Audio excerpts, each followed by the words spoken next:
warahmatullahi wabarakatuh. Waalaikumsalam warahmatullahi wabarakatuh. Apa kabar hari ini anak-anak? Baik. Ada yang tidak masuk? Ada. Siapa saja? Amin. Pertama, amin. Oke. Semoga teman-teman kalian yang tidak masuk hari ini bisa segera berkumpul bersama kalian bersama agar bisa belajar bersama. Oke, sebelum kita memulai belajar hari ini, marilah kita berdoa agar apa yang akan kita pelajari hari ini bisa mudah dan dipahami. Untuk awalnya, silakan untuk Bimbing berdoa. Duduk saja. Bismillahirrahmanirrahim. Alhamdulillahirrahmanirrahim. Baik, terima kasih. Setelah kemarin kita belajar tentang topik warisan budaya, hari ini kita akan belajar tentang topik selanjutnya, yaitu tentang daerahku luar biasa. Oke, di sini Bapak akan mau tanya. Di sini ada yang suka makan makanan khas? Ada yang suka penyetan? Ada yang suka gudeg? Oke, hari ini kita akan belajar tentang topik daerahku luar biasa agar kalian bisa tahu setiap daerah itu mempunyai keunikan atau khas tersendiri, baik berupa makanan, tempat wisata maupun produk unggulan lainnya. Oke, sebelum kita memulai pembelajaran hari ini, berdiri sejenak untuk menyanyikan lagu nasional.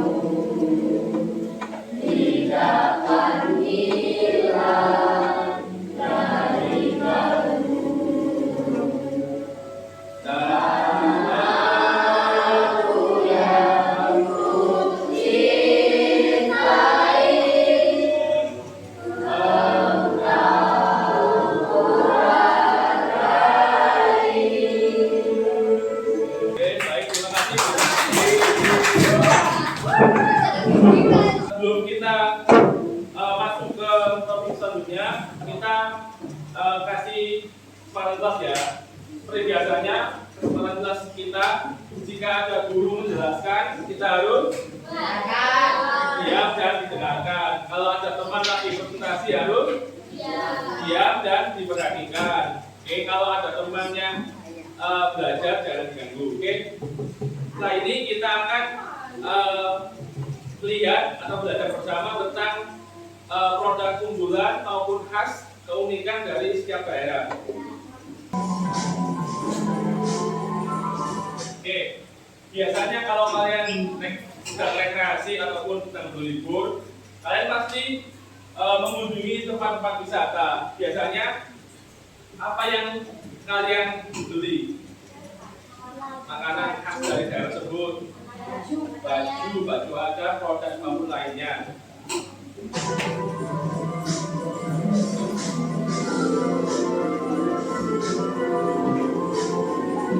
Oke, apa yang kamu ketahui tentang ciri khas ataupun karakter daerah-daerah di desa? Ada yang tahu? Ciri khas ataupun karakteristik dari setiap daerah? Ada yang tahu? Jadi, ciri-ciri khas ataupun karakteristik dari setiap daerah merupakan suatu keunikan yang tidak ada di daerah lainnya, yang menjadi ikon dari daerah tersebut. Jadi setiap negara yang memiliki keunikan sendiri, termasuk juga Indonesia dan berbagai daerah mempunyai keunikan sendiri-sendiri. Keunikan tersebut bisa menjadi pembeda dari daerah satu dan daerah lainnya. Dan tidak mudah tidur oleh daerah lain.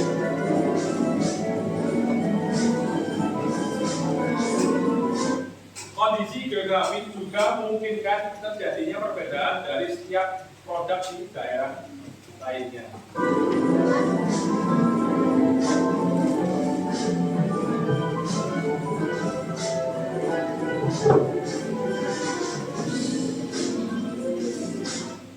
Keunikan tersebut bisa terdiri dari bangunan-bangunan, makanan, produk asli dari daerah tersebut, sumber daya alam, kebudayaan, dan lain-lain.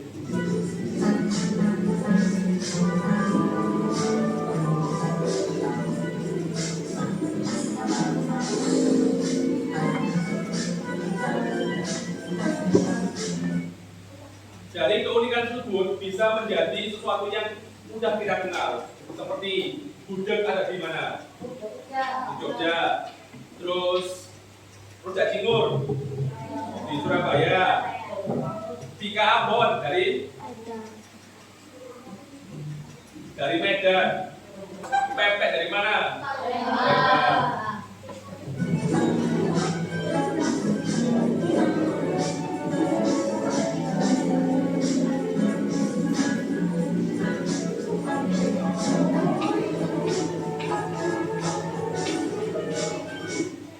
Berikut yang merupakan keunikan atau ciri khas dari daerah Solo.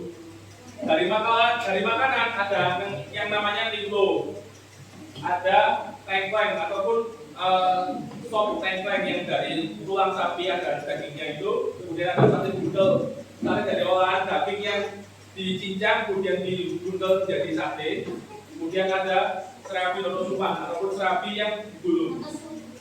Kemudian untuk benda-bendanya ada kain batik khas Solo, ada keris, ada wayang kulit, ada belangkon. Kemudian di bangunannya ada Pura Mangkunagara, ada Keraton Kasunanan Solo, ada Pasar Klewer, dan Pasar Sriwedari.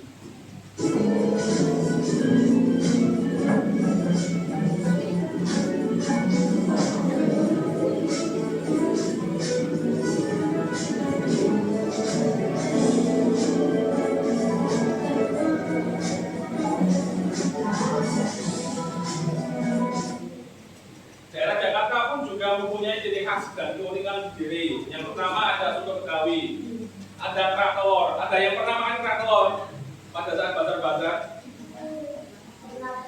Ada roti buaya, ada nasi uduk. Untuk benda-bendanya ada ondel-ondel. Ada yang pernah lihat ondel-ondel langsung? Terus juga ada kebaya encing, ada mainan bajai, ada banju, pangsi Betawi. Kemudian pada bangunannya ada Monas. Ada yang sudah pernah ke Monas? Monas, kemudian ada Taman Mini Indonesia Indah, ada Masjid Istiqlal, ada Museum Fathahillah.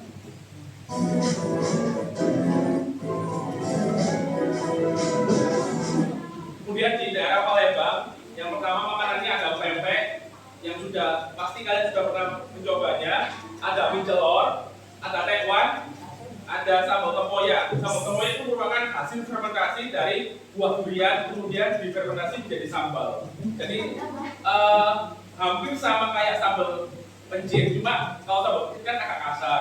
Ini duriannya itu benar-benar lembut, dicampur ke sambal. Kemudian kainnya ada kain songket, ada sate jaliha, ada lakuer, ada kain kanjung. Kemudian bangunannya ada Jembatan Ampera yang di atas Sungai Musi.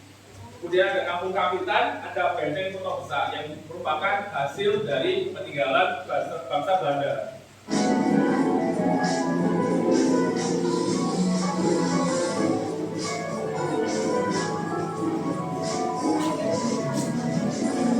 Oke, pasti kalian sudah pernah ke Jogja.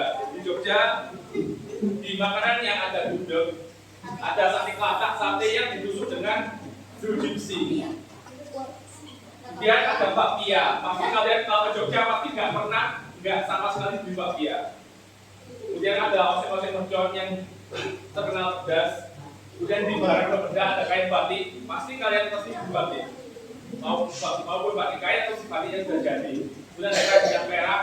Kerajaan perak itu ada di daerah Kota Gede di Yogyakarta. Kemudian ada gerabah kosongan maupun Jogja. Di bangunan yang pasti Malioboro pasti kalian kesana kalau ke Jogja, nggak mungkin nggak kesana untuk oleh. Kemudian ada Benteng Brandenburg, ada Taman Sari yang merupakan konon katanya Taman Sari merupakan bangunan yang dibuat untuk peristirahatan dari permaisuri dari raja-raja di Yogyakarta. Kemudian ada Keraton Ngayogyakarta.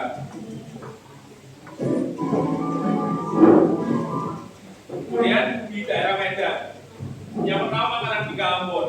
Kalau dari katanya Ambon merupakan wilayah di Indonesia bagian timur, tapi di Ambon merupakan camilan khas dari wilayah Medan.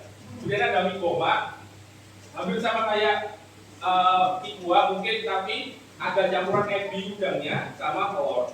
Kemudian ada lemak, lemak merupakan olahan dari beras yang ditaruh di bambu. Hampir sama kayak lontong, cuma nanti cara masaknya di bambu. Kemudian ada soto Medan. Untuk bendanya ada batik Medan, ada sarung mengikat, ada yang lainnya. Kemudian di bangunannya ada warehouse, ada istana Maimun yang merupakan peninggalan dari kerajaan Islam pertama di Indonesia, yakni kerajaan Samudra Pasai. Kemudian ada di London, Sumatera, dan Malaysia, Jonglai.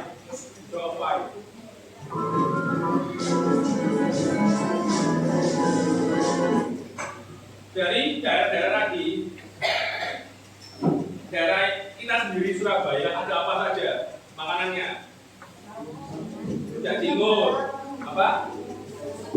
Lontong balap, lapis kukus, manggi. Terus untuk tempat-tempatnya ada apa saja? Apa? Taman Aksari, Monumen Surabaya, Tugu, Pahlawan, nama Wong Kasel, Monumen Kasel. Jadi setiap perkumpulan itu punya kelebihan masing-masing dari setiap daerah, yang menjadi sesuatu yang bisa menjadi potensial dari daerah pun agar bisa mengangkat nama daerahnya dan bisa memberdayakan budaya manusia. Jadi kenapa produk khas itu bisa terjadi ataupun karena apa? Karena mempunyai bahan baku yang unggul, kemudian mempunyai ciri khas ataupun keunikan. Yang kedua, pengolahannya baik, kemudian rasanya enak, ataupun tampak bagus kalau produk, kemudian kualitasnya bagus, pelayanannya bagus dan awet dan tahan lama. Berikut cara mempromosikan dari produk di daerah tersebut. Ada bisa dijual ke daerah, bisa didistribusikan, kemudian melakukan promosi melalui iklan media sosial, baik dari beberapa platform, kemudian bisa menyebarkan brosur pada saat ada bazar ataupun pasar.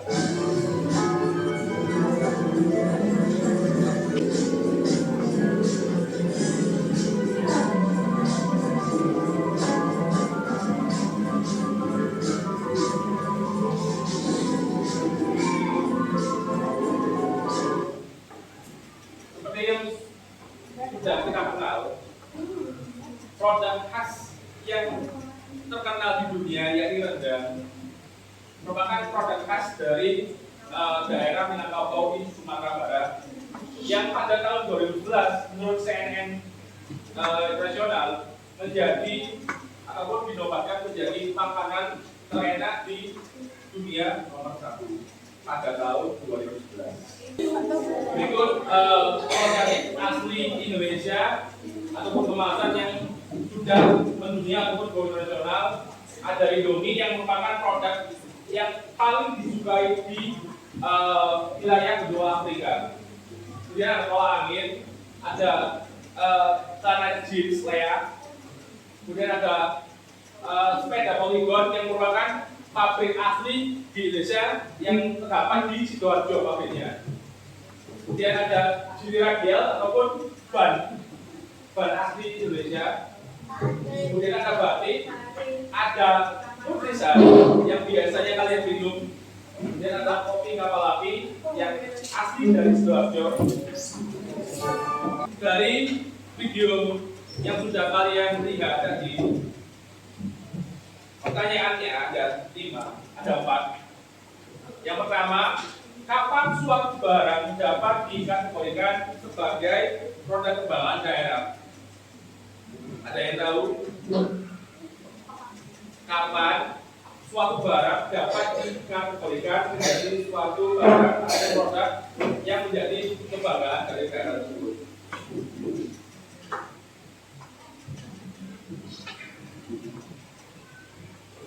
Bisa saat terkenal ataupun viral, akhirnya bisa mendunia. Kemudian yang kedua, apa yang dimaksud dengan barang asli ataupun barang khas daerah? Barang yang hanya terdapat di daerah tersebut dan tidak ada di daerah lain. Kemudian yang ketiga, mengapa barang yang diproduksi di daerah sendiri menggunakan sumber daya alam yang ada dapat menjadi produk kembangkan daerah? Ada yang tahu? Karena kita bisa memaksimalkan sumber daya alam yang ada di daerah kita, kemudian dimaksimalkan ataupun dikerjakan oleh sumber daya manusia yang ada di daerah kita. Bisa memutar roda perekonomian. Kemudian cara mempromosikan produk tersebut gimana tadi? Dengan media sosial pada saat bazar, menyebarkan brosur pada saat bazar.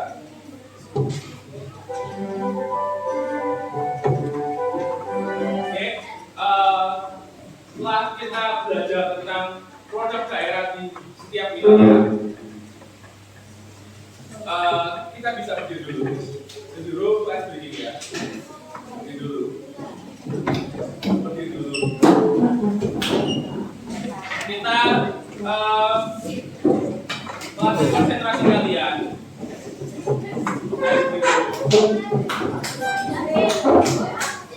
Oke.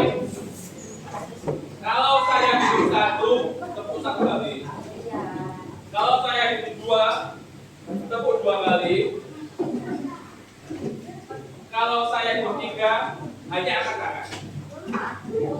Satu, dua, tiga. Nah, ini baru latihan. Oke, bisa dimengerti? Oke, satu, tiga. Oke, lagi. Dua, tiga. Satu, tiga. Satu, dua, satu, tiga. Jangan kembali. Konsentrasi. Salah satu produsen almond crispy yang populer di Surabaya adalah Wisata Rasa yang terletak di Jalan Raya Jemur Sari nomor 164. Almond crispy adalah jajanan yang lagi hits di Surabaya. Meski awal kemunculannya masih belum cukup lama, namun almond crispy berhasil menjadi primadona oleh-oleh khas Surabaya ini. Almond crispy terdiri dari 3 varian rasa utama, yaitu original cheese, coklat, dan green tea. Ketiganya sama lezat dan membuat kamu tak akan berhenti mengunyah sejak gigitan pertama. Almond crispy yang sangat tipis dan renyah ini cocok sebagai teman minum teh atau kopi di sore hari. Stiku resep kuno adalah kue lapis lezat yang menggunakan resep kuno sehingga cita rasanya tak berubah. Stiku terdiri dari 3 lapis, yaitu kuning coklat kuning dengan rasa manis dan bertekstur sangat lembut karena dalam proses pembuatannya menggunakan banyak telur. Pada tahun 1976, stiku buatan Nyonya Santoso sangat berjaya. Namun kemudian usaha ini tutup pada tahun 1982 karena beberapa hal. Kemudian pada tahun 2002, Paulus Santoso yang merupakan anak tertua keluarga ini kembali membuka bisnis kue stiku dengan menggunakan resep turun-temurun keluarganya. Stiku resep kuno yang beralamat di Jalan Raya Mandia 41 ini terdiri dari 2 paket, yaitu reguler dan spesial. Untuk kamu pecinta pedas pasti cocok dengan sambal yang satu ini. Sambal gurih banyak dicari oleh wisatawan. Mereka biasanya membeli sambal kemasan ini dalam jumlah banyak sekaligus. Menurut para pembelinya, sambal gurih ini memiliki cita rasa khas yang tak ditemukan di sambal lainnya. Alamatnya ada di Jalan Dharma Husada 140, Surabaya. Di sini, kamu bebas memilih berbagai macam sambal mulai dari sambal udang, sambal bawang sampai sambal bajak. Lapis kukus pahlawan bisa dibilang sebagai versi modern dari stiku resep kuno. Bedanya, kue lapis kukus satu ini dibuat dari bahan dasar simpel. Ada 4 varian rasa yang ditawarkan oleh lapis kukus pahlawan, yaitu original, koko pandan, brownies, dan full keju. Keempat rasa tersebut disajikan dengan topping berupa krim dan keju parut di atasnya. Untuk alamatnya ada di Jalan Raya Mulyosari nomor 376. Surabaya ternyata memiliki minuman khas yang menyegarkan, yaitu siroban telasi. Minuman ini telah ada sejak 1923 dan dikelola oleh perusahaan milik Belanda, sampai kemudian jatuh ke Indonesia setelah mengalami pergantian kepemilikan beberapa kali. Dahulu, hanya kaum bangsawan yang bisa menikmati siroban telasi ini. Minuman yang diproduksi di Jalan Wilis ini tidak menggunakan pemanis buatan sama sekali. Hal inilah yang membuat siroban telasi memiliki rasa yang khas dan enak. Minuman ini terdiri dari beberapa varian rasa seperti jeruk keprok, vanili, frambozen, mawar, dan koko pandan. Normalnya, hidangan bebek atau ayam goreng bukanlah makanan yang tahan lama. Kalau tidak disantap di restoran, dia dibawa pulang untuk segera dimakan. Namun, bebek jangkar menawarkan sesuatu yang sepenuhnya berbeda. Kamu bisa membawa pulang bebek yang telah dibumbui tapi tahan selama 2 bulan. Bebek jangkar mengolah ayam dan bebek dengan cara diungkep dengan bumbu-bumbu pilihan dan kemudian dikemas dalam plastik udara. Oleh-oleh khas Surabaya ini pas banget dijadikan buah tangan buat yang doyan makan bebek dengan bumbu tradisional. Hasil laut yang melimpah di Pantai Kenjeran, Surabaya, membuat warga sekitarnya kreatif membuat berbagai olahannya. Salah satu hasil kreativitas warga adalah aneka kerupuk berbahan seafood. Jika kamu melewati Jalan Sukolilo atau kawasan sekitar Pantai Kenjeran, dari jauh kamu sudah bisa mencium aroma khas kerupuk yang dijual di sini. Kerupuk ini dijual dalam keadaan mentah dan juga siap santap. Kerupuk terdiri dari beragam warna sesuai dengan bahan utamanya seperti hitam untuk kerupuk cumi, hijau untuk kerupuk rumput laut, dan coklat untuk kerupuk kerang. Ada banyak varian kue ikan dari seluruh Indonesia. Setiap varian memiliki kekhasan masing-masing dengan cita rasa yang sesuai dengan lidah masyarakatnya. Di Surabaya, sentra produksi ikan ada di daerah Penelai. Karena itu pula, ikan khas Surabaya sering juga disebut sebagai ikan Penelai. Bentuknya tidak jauh berbeda dengan ikan dari daerah lain. Warna-warni dari kue ini didapat dari daun pandan atau coklat bubuk.